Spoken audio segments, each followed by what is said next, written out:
लिम्बू जातिको मान्यता अनुसार धेरै पहिले एक महिला थिइन्। उनी एकपटक शिकार गर्न जाँदा दिनभर शिकार खेल्दा पनि केही पनि भेट्दिनन्। थाकेर प्यास लागेर भौतारिँदै जाँदा पानी खोज्दै जाँदा एउटा विशाल ढुङ्गामा भएको 2वटा खाल्डोमा पानी जमेको देख्छिन्। प्यासले गर्दा उनले दुवै खाल्डोको पानी पिउँछिन्, तर त्यो 2 खाल्डो मध्ये एउटामा मान्छेको पिसाब हुन्छ र अर्कोमा चितुवाको पिसाब हुन्छ। यस पछाडि उनी गर्भवती हुन्छन् र उनको गर्भबाट एउटा चितुवा र अर्को मान्छे गरी 2 सन्तानको जन्म हुन्छ। चितुवा दाई हुन्छ केसाङ्गे अनि मान्छे चाहिँ भाइ हुन्छ नामसाङ्गे। दाई केसाङ्गे चितुवा भएकाले छिटो छिटो बढ्छ, भाइ नामसाङ्गे चाहिँ मान्छे भएकाले बढ्न समय लाग्छ, जसले गर्दा दाई शिकार गर्न जान्छ र भाइ चाहिँ सानो भएकाले दाइले ल्याएको शिकार नै खाने गर्छ। भाइले सधैँ आफूले ल्याएको मात्र खान्छ भनेर दाइ रिसाउँछ र भाइलाई नै खान्छु भनेर चम्किन खोज्छ। आमाले यो देखे पछाडि भाइलाई सधैँ बचाइरहन्छ। बिस्तारै भाइ ठुलो हुन्छ र ऊ पनि शिकार गर्न जान थाल्छ, तर दाइले भने भाइको अझै पनि रिस गरिरहन्छ। उसमा जङ्गली र दानवीय गुणहरू पनि आइरहेको हुन्छ। त्यसैले नै उनले जहिले पनि आफ्नो भाइलाई खाने मौका खोजिरहेका हुन्छन् र यो कुरा बुझे कि आमाले जहिले पनि भाइलाई जोगाउने अनेक उपाय खोजिरहन्छन्। दाइ उत्तर गएको छ नि तेरो भाइ आज दक्षिण गयो भनेर आमाले जोगाइरहेको हुन्छ जहिले पनि उल्टो दिशा देखाएर। अनि भाइले पनि दाइ चितुवाले आफूलाई मार्न खोजेको भन्ने सधैँभरि थाहा पाइरहेको हुन्छन्। त्यसैले उनले यो कुरा बुझेर तम्बुर खोलाको किनारै किनार थुक्पेतेम्बे भन्ने ठाउँ पुगेर त्यहाँ 8वटा तीरबाण बनाउँछन्। त्यसमध्ये 7वटा राम्रो बन्छ तर एउटा चाहिँ बिग्रेको भुत्ते बन्छ। त्यस पछाडि उसले त्यो सबै तीर लिएर घरमा आउँछ र आमालाई 2वटा कलशमा राखेको 2वटा अलग अलग फुल दिन्छ। एउटामा अन्दम अर्थात् बाबरी फुल हुन्छ जसलाई लिम्बू मान्यतामा दानवीयताको प्रतीक मानिन्छ। अर्कोमा चाहिँ सेकमरी फुल हुन्छ जसलाई मानवीयताको प्रतीक मानिन्छ। यो फुल दिँदै नामसाङ्गेले आफूले दाइ केसाङ्गेसँग युद्ध गर्न लागेको भनेर दाइलाई आफू भएको ठाउँमा पठाइदिनु भनेर आमालाई भन्छ र युद्धमा जसले हार्छ उसको फुल सुक्नेछ र जित्नेको मात्र फुल फक्रिनेछ भनेर पनि भन्छ। यसपछि चिन्तित भएकी आमाले त्यो दुवै कलश लिएर फुङसेङ भन्ने डाँडामा पुग्छिन् र त्यहाँ गएर पर्खिन्छन्।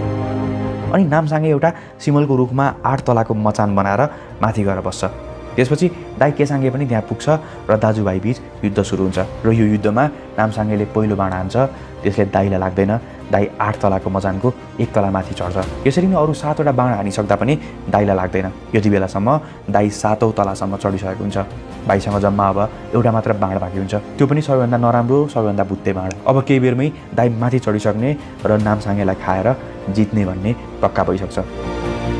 अब यति बेलासम्म आमासँग भएको 2वटा कलशमध्ये भाइको कलश भएको फुल ओइलाउन थाल्छ र अब दाइले आफूलाई जसरी पनि मार्ने भनेर उसले दाइसँग बिन्ती गर्न थाल्छ। तिमीले जित्यौ, मैले हारेँ। अब तिमी आँखा चिम गरेर मुख ठुलो बाएर बस, म तिम्रो मुखमा आफै फुत्ता फालेर पस्नेछु। तर नटोक्नु है, मलाई दुख्छ, बरु मलाई निलिदिनु। यही भन्छ चितुवाले मुख बाएर बस्छ, आँखा चिम्म गरेर बस्छ। त्यही क्रममा बिग्रिएको बाणले भाइले हान्छ।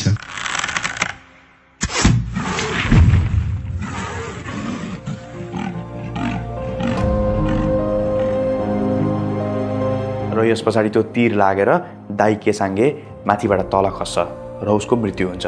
यति नै बेला उता आमासँग भएको फुलमध्ये भाइको फुल अचानक फक्रिन थाल्छ र दाइको फुल ओइलाएर मर्छ।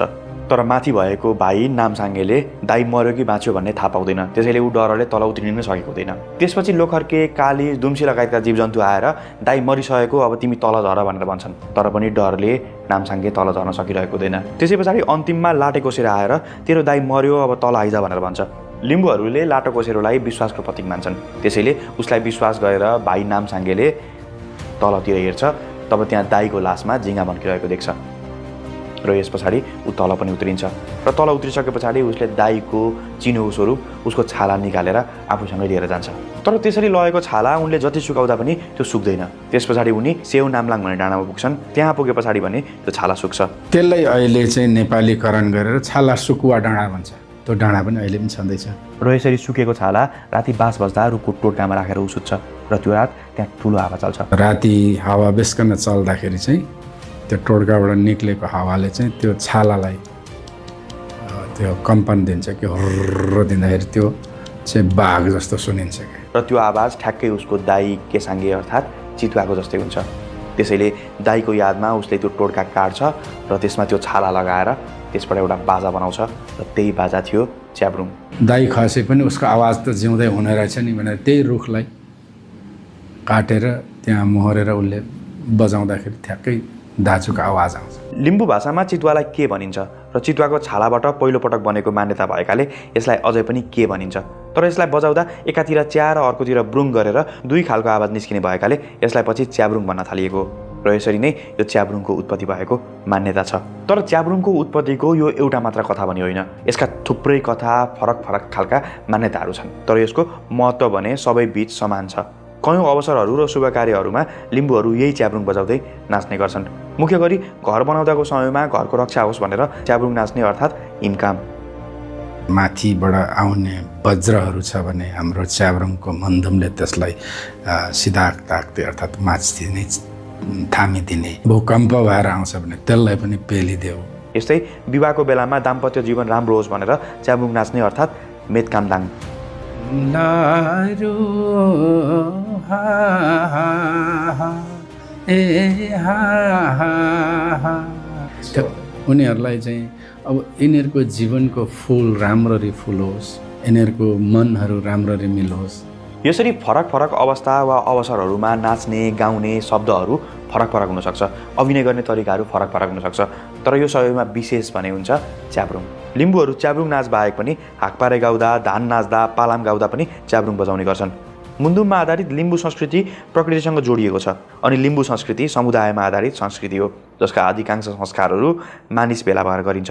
तर जब देशमा माओवादी द्वन्द्व सुरु भयो तब सुरक्षाको कारण देखाउँदै मानिसहरूले समूहमा भेला नै हुन नपाउने अवस्था आउन थाल्यो। स्वतन्त्र रूपमा हिँडुल गर्न र गतिविधि गर्न पनि बन्देज लाग्न थाल्यो। र जब समाजमा द्वन्द्व वा हिंसा हुन्छ तब मानिस बाँच्नको लागि नै सङ्घर्ष गरिरहेको हुन्छ। त्यसैले जानी नजानी द्वन्द्व वा हिंसाको चपेटामा सबैभन्दा पहिले संस्कृति पर्ने गर्छ। अझ लिम्बूहरूको आधारभूमि ताप्लेजुङ तेह्रथुमतिरको क्षेत्रमा माओवादी किल्ला भएकाले सरकार र माओवादी दुवै यो क्षेत्रमा सक्रिय थिए। यसले गर्दा भिड लाग्ने बजार र मेलाहरू नियन्त्रित भए। बजार ठ्याप्पै बनाइदियो होइन। माओवादीको टोटल 10 वर्षसम्म कसैले च्याब्रुङ नाच्न पाएनन्, मेला हाटमा कसैले धान नाचेनन्, मेलै समाप्त भएर गयो कति त। विवाह र पर्वहरूमा पनि ठुलो जमघट बन्द भयो। यस्ता जमघटहरूमा नै लिम्बू युवा युवती बसेर रातभर धान नाच्ने पालाम गाउने गर्थे। ठुलो समूह भेला हुन नपाएपछि विवाह जस्तो संस्कार जसमा लिम्बूहरू रातभर जम्मा भएर च्याब्रुङ नाच गर्थे त्यो नै हुन पाएन। बिहेको रौनक 100-150 च्याब्रुङ नाच्ने हुन्थे होइन।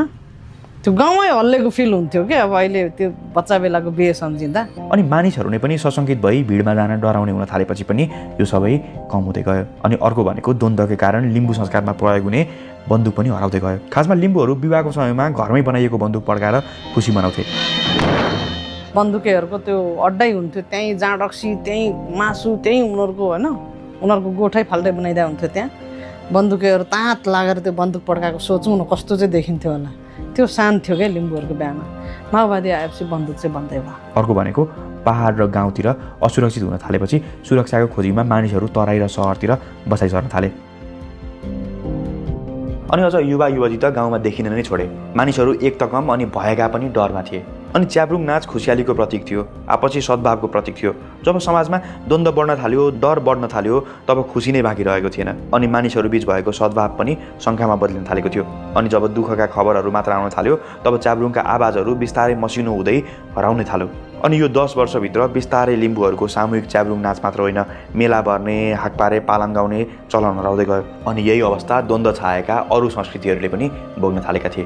तिहारको समयमा खेलिने देउसी भैलो हराउन थालेको थियो। जात्राहरूमा डर बस्न थालेको थियो र यो सबैले गर्दा अरूको देखेर सुनेर सँगै नाचेर गाएर र बजाएर एउटा पुस्ताबाट अर्को पुस्तामा हस्तान्तरण भइरहेको यो कला र संस्कृति नयाँ पुस्ताले सिक्न नै पाएनन्। बालबालिका र युवाहरूले त यो देख्नसम्म पाएनन्। त्यति बेला जन्मिने बच्चाहरू र त्यति बेला भर्खर 8-10 वर्ष पुगेका बच्चाहरू जसले भर्खर बुझ्ने उसको दिमाग थियो, त्यो दिमागले त टोटल्ली 10 वर्षसम्म त संस्कार संस्कृतिबाट त ब्यान्ड भयो नि उनीहरू। उदय बेगा जो अहिले च्याब्रुङ जोगाउनको लागि लागिरहेका छन्, उनी आफै पनि यही कालखण्डमा हुर्किएका युवा हुन्। उनले पनि गाउँमा हुँदा यो केही पनि देख्न पाएनन्। मैले पनि गाउँमा हुँदा मैले यो कल्चर सिकिनँ। तर फेरि कुनै संस्कृति मासिने कुरामा यो द्वन्द्वलाई मात्र दोष भन्ने दिन सकिँदैन। यसका अरू थुप्रै कारणहरू पनि छन्। तर त्यो माओवादीको कारणले मात्रै होइन है, फेरि प्रविधि पनि त भित्रिँदै थियो नि त। त्यो सँगसँगै साउन्ड बक्स यहाँ त्यहाँ मेलामा ट्र्याक बोकेर गीत गाउने गायक गायिकाहरू जाने त सुरु भइसकेको थियो म हुँदै झन्डै मेलादेखि महोत्सवहरूमा र विवाह कार्यक्रमहरूमा च्याब्रुङको ठाउँमा स्पिकरबाट हिन्दी र नेपाली गीतहरू बज्न थाल्यो। परम्परागत बजारहरूको ठाउँमा आधुनिक साङ्गीतिक महोत्सवहरू हुन थाल्यो। अनि अझ बिस्तारै गाउँ गाउँमा मोबाइल पस्यो, इन्टरनेट आयो। यो सबैले गर्दा रमाइलो गर्नको लागि मेला र बजार गइरहनु पर्ने, धान नाच्नुपर्ने वा च्याब्रुङ नै बजाउनु पर्ने बाध्यता हट्दै गयो। अनि यो सबै गर्ने रहर हुनेहरूको लागि पनि अवसर आउन छोड्यो। अनि यसको साथै सरकारले बनाएका नीतिहरूको कारण च्याब्रुङ बनाउन पनि समस्या हुने अवस्था आएको छ। मरेको गाई या गोरुको छाला तन्काएकै च्याब्रुङ बनाउँदै गरेकै भरमा अहिले पनि तपाईँ 5 थर ताप्लेजुङ धनकुटाको जेलहरूमा लिम्बूहरू छन्, जसले गर्दा पहिलेको सांस्कृतिक रौनक झन हराउँदै गयो। तर च्याब्रुङ नाचहरू मनोरञ्जनका लागि मात्र थिएन, यसले लिम्बू संस्कृतिको महत्त्वपूर्ण पाटोलाई बोएको थियो र लिम्बूहरूको लागि च्याब्रुङको महत्त्व एकदमै धेरै थियो। अरे हौ, च्याब्रुङै नाच्नु नआउने लिम्बू त नाङ्गो पहाड जस्तो पो हुन्छ त हौ। तर यो सबै बिच फेरि राम्रो कुरा पनि के छ भने बिस्तारै नेपालमा संस्कृति जोगाउनुपर्छ भन्नेहरू र यसलाई जोगाउनका लागि लाग्नेहरू बढ्न थालेका छन्। जस्तो लिम्बूहरूमै पनि पछिल्लो समय सांस्कृतिक चेत बढेको छ र यो सबैको सुरुवात बालबालिकाहरूको आफ्नै भाषा र संस्कृतिबाट नाम राख्नबाट सुरु भएको छ। संसारभरिको लिम्बूहरू आफ्नो नाम कसको नानी त्यो उता त हेरिहाल्दो रहेछन्, छोरोको नाम छोरीको नाम पठाइदिनुपर्छ जहिले। अनि च्याब्रुङ नाच जस्तो कला पनि सानै उमेरदेखि बालबालिका र युवा युवतीहरूलाई सिकाउन थालिएको छ। एउटा अगुवा नाच्ने, त्यसलाई पछाडिबाट त्यसको खुट्टा हेर्दै त्यसको ताल हेर्दै फलो गर्ने। अब यो खालको नाचहरूले चाहिँ हाम्रो अब आउने पुस्तालाई काम दिँदैन। अनि यसरी नै संस्कृतिसँग जोडिएको, पहिचानसँग जोडिएको कुरामा अरू समुदायका मानिसहरू पनि सचेत हुन थालेका छन्। र अझ पछिल्लो समयमा त कला वा चलचित्र जस्ता क्षेत्रहरूले यस्ता विभिन्न संस्कृतिहरूलाई चिनाउने कुरामा पनि महत्त्वपूर्ण भूमिका खेल्न थालेका छन्। मुभी त सबैभन्दा पावरफुल वे हो नि, के अरे भिजुअल हुन्छ, लाइफस्टाइल हुन्छ, सबै नै हुन्छ नि त मुभीमा त, होइन? सिङ्गै एउटा समाजै हेर्नु पाइन्छ। अनि मुभी त सबभन्दा सजिलो माध्यम भयो नि त बुझाउनुलाई। हुन पनि म आफैलाई पनि लिम्बू समुदायमा भएको च्याब्रुङको बारेमा, पालामको बारेमा वा जारी संस्कृतिको बारेमा जारी चलचित्र हेरेपछि राम्रोसँग थाहा भएको थियो। मन्सराले पनि पालामको मिठासको अनुभूति गराएको थियो। गुरुङ समुदायको संस्कृतिहरूको बारेमा कबड्डी चलचित्र हेरेपछि थाहा भएको थियो। साम्बालाले हिमालमा भएको संस्कृतिको बारेमा बुझायो, घरज्वाइँले मगर समुदायको बारेमा, अनि पूर्णबहादुरको सारङ्गीले गन्धर्व समुदायको बारेमा बुझाएको थियो। र यसरी नै थुप्रै नेपाली चलचित्रहरू बनिसकेका छन् जसले विभिन्न संस्कृतिहरूलाई चिनाइरहेका छन्। अनि यी चलचित्रहरूले त्यो समुदायका युवा युवतीहरूलाई पनि आफ्नो संस्कृति अनि संस्कारप्रति गौरव गर्न सिकाएको छ। अनि नेपालमा भएका अरू समुदायका मानिसहरूले पनि यहाँ भएका फरक फरक संस्कृति चिन्ने र त्यसको महत्त्व बुझ्न पाएका छन्। त्यसैले त संस्कृतिलाई चिनाउनु भनेको संस्कृतिलाई जोगाउने पहिलो पाइला हो भनेर भनिन्छ। अझ मेन स्ट्रिमका कमर्सियल चलचित्रहरूले जब संस्कृतिको विषय उठाउँछन्, त्यसको वरिपरि कथा बुन्छन्, तब झन् बढी दर्शक बीच ती संस्कृतिहरू पुग्छन्। जस्तो 2058 सालतिर आएको नुमाफुङ भन्ने चलचित्रले लिम्बू समुदायका विभिन्न संस्कृतिहरूलाई चिनाउने प्रयास गरेको थियो। यसै गरी मैले अघि सुनाएको जारी चलचित्रले हामीलाई लिम्बू समुदायभित्र भएको जारी प्रथालाई नजिकबाट चिनाएको थियो। र यो कथा सुनाउनको लागि हामीलाई चलचित्रले लिम्बू बस्तीमै पुर्याएन मात्र, त्यसभित्रका विभिन्न पाटोहरूलाई पनि देखायो। समुदायभित्रका संस्कार र कुरीतिहरू सबै नै देखायो। उपेन्द्र सुब्बाको लेखन र निर्देशनमा बाँसुरी फिल्म्सले बनाएको जारी यति धेरै मानिसहरूले मन पराए कि त्यस बेलामा यो ब्लकबस्टर भएको थियो। नेपालको हलहरूमा 100 दिनभन्दा बढी समयसम्म पनि यो चलचित्र चलेको थियो। र अहिले त्यही कथालाई निरन्तरता दिँदै जारी 2 बनेको छ, जसमा लिम्बू समुदायमा भएको च्याब्रुङको महत्त्वको बारेमा कथा लेखिएको छ। त्यसैले यसको नाम नै पनि जारी 2 सङ अफ च्याब्रुङ राखिएको छ। जारी, कबड्डी जस्ता ब्लकबस्टर फिल्म बनाइसकेका रामबाबु गुरुङ र उपेन्द्र सुब्बाको जोडीले बनाएको जारी 2 चाहिँ असोज 3 गते रिलिज हुँदैछ, जसबाट हामीले हाम्रो देशमा एकदमै विशेष महत्त्व बोकेको एउटा समुदायलाई अझ नजिकबाट चिन्ने अवसर पाउनेछौँ। र हामीले हाम्रो देशमा भएका विभिन्न समुदाय संस्कृतिहरूलाई जोगाउन वा चिनाउन चाहन्छौँ भने चलचित्र एउटा सशक्त माध्यम पनि हुनसक्छ। हाम्रोतिर हुँदै नभएको जुत्ता लुकाउने परम्परा, भ्यालेन्टाइन डे वा क्रिसमसहरू हामीले भारतीय र अङ्ग्रेजी चलचित्र हेरेर सिक्यौँ। त्यसै नै अब हाम्रा चलचित्रहरूले हामीलाई हाम्रो नेपाली संस्कृति बुझाउनुपर्छ, चिनाउनुपर्छ र हामीले पनि तिनलाई चिनेर तिनीहरूको संरक्षण गर्नुपर्छ र पालना गर्नुपर्छ। यति धेरै विविधता भएको देशमा छौँ हामी, र यी सबै संस्कृति हाम्रो सम्पत्ति मात्र होइन, नेपाल र नेपालीलाई चिनाउने पहिचान पनि हो। त्यसैले यसलाई जोगाउन जरुरी छ। तपाईँलाई चाहिँ के लाग्छ? आफ्नो विचार कमेन्टमा लेख्नुहोस् र हामीले बनाइरहेको भिडियो र उठाइरहेको विषयवस्तु तपाईँलाई मन परिरहेको छ भने प्रोजेक्ट कुरा च्यानललाई सब्सक्राइब गरेर छेउमा रहेको बेल आइकनलाई पनि थिच्नुहोला। आजलाई यति नै, अर्को भिडियोमा फेरि भेटौँला। यो भिडियो पुरा हेर्नुभएकोमा धन्यवाद।